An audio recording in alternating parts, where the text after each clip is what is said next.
Really pleased to be joined now by the head coach of the Cincinnati Bearcats, Luke Fickell. First of all, Coach, congratulations on a great season so far. I know that you're trying to get things finished up here. Won't play this weekend, but we'll play Tulsa for the championship next week. But so far, congratulations on a great year. Well, I appreciate it, Joel. It's been like for all teams, whether you're having a great year or not, it's been quite a challenge. Yeah. And I think we'll all be better because of it. But for right now, it's been a long season, that's for sure. I'd love to know just your reaction last night. Obviously the committee, since they've been meeting, haven't actually seen you guys play a game. It's been a while since we've seen the Bearcats on the field, and they moved you down a spot, moved Iowa State up and moved you guys down a spot. Your reaction to what you saw on Tuesday night? I didn't see it. I purposefully don't kind of watch that stuff. Probably had some idea that something was going to change a little bit, but it is what it is. I know that I've said all along, since this whole kind of thing has been really started after week 6 maybe, that you're going to have to be playing your best ball at the end of the year. That also means you're going to have to be playing. And when you're not playing, sometimes you're out of sight, out of mind. So I understand what's going to happen. That's why it's really big for us to get back onto the field as soon as we possibly can and get back to where we were. And if we do that, then then we'll let everything else go where it goes. But it's really difficult when you're not playing. Coach, your quarterback's having a heck of a year. Your defense is having a heck of a year. You guys are balanced. I've watched a few of your games on film. You play hard, fundamentally sound. All the things that you would want a quality football team to be, you guys are doing that, at least on the film. No, there's no doubt. And I think that's why if we could get a chance, if we can finish what we're supposed to do, we are a very balanced football team. I mean, obviously, when you've got a quarterback, it gives you a chance in everything that you do. Not to mention when you've got a good defense. But yeah. I think in the whole grand scheme of things, special teams wise, we've got some really good things. And I think it gives us an opportunity to be able to play with anybody just because of the balance that we have on both sides of the ball. And then the special teams that has been really exceptional for us all year. Should you be given a chance? Do you feel like that there's a legitimate avenue or path for you or any group of 5 team that is in your position? I mean, Coastal Carolina is in your position. They have 2 top 20 wins as it relates to the playoff committee, and they don't seem to be getting a lot of love here. Should there be a more clear path for you and your team to a playoff spot?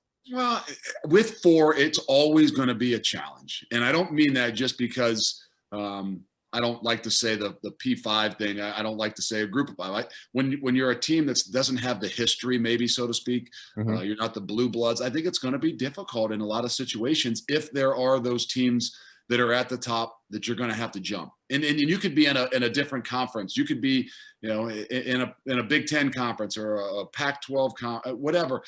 I still think in some sense of the measures, until you can overtake or beat one of those blue blood programs that are already in the top 5, it's going to be difficult for everybody. But nonetheless, I think you got to be able to play on the football field. You got to finish whatever is your due, and you got to put your best foot forward. And if that's what we have to do for us or for anybody else that's not a Alabama, Clemson, Ohio State, I mean one of those teams, then you know what? Then it's going to be a challenge for us. But hey, we love the challenges. Obviously, you got to finish things off and put hardware on the wall with a conference championship. If you're able to do that, do you get a sense of how motivated and maybe how much a motivating factor it is for your players to potentially get a matchup in the New Year's Six where they can go prove it to the rest of America and say, listen, we're a really good football team, and here's why? Yeah, I think that's the beauty of what it is that we have here. Our guys love that. They love the competition, that they would play 17 games like an NFL season if they could. They love to play, and to have that chance, if we were fortunate enough to do it, then they will want whatever opportunities they get. And I tell you what, it won't be guys thinking about the next step and the next phase of their lives. They'll be really in tune to playing against somebody and proving something, because a lot of the guys here, there is a chip on that shoulder, sure, as players and as coaches, that we know we've got to prove everything that we're going to do. Coach, can't tell you how much I appreciate your time. Best of luck the rest of the season. We hope that you guys can get healthy, stay safe, and then continue to put out that great product. I appreciate your time, man. Very nice talking to you. I appreciate it, Joel. It's a unique year, and it's just great to be in the position we are, and we got to finish strong.